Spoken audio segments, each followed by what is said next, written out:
ஒரு கிராமத்துல ரவின்னு ஒரு பையன் இருந்தான். அவன் ரொம்ப ஏழை குடும்பத்துல வளர்ந்தான். ஆனா அவனுக்கு ஒரு நல்ல குணம் இருந்தது, நேர்மை.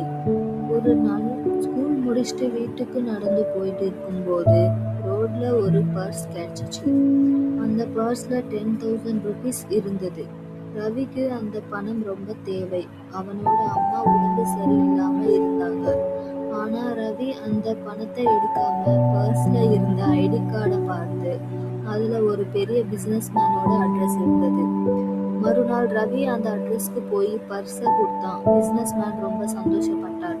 ஐயா, இந்த பணம் எனக்கு வேணாம், இது உங்களோடதுன்னு ரவி சொன்னான். பிசினஸ் மேன் ரவியோட நேர்மையை பார்த்து அசந்து போயிட்டார். உனக்கு என்ன வேணும்னு கேட்டார். ரவி சொன்னா, என் அம்மாவோட ட்ரீட்மெண்ட்க்கும் ஹெல்ப் பண்ணுங்க. பிசினஸ் மேன் உடனே ஹாஸ்பிட்டல் எக்ஸ்பென்சஸ் எல்லாம் ஏற்றுக்கிட்டார். அதோட ரவியோட படிப்பு செலவையும் ஸ்பான்சர் பண்ணினார். காலம் போன பிறகு ரவி நல்லா படிச்சு ஒரு பெரிய ஆபீசர் ஆனான். அவன் எப்பவுமே ஒரு விஷயத்த மறக்கல.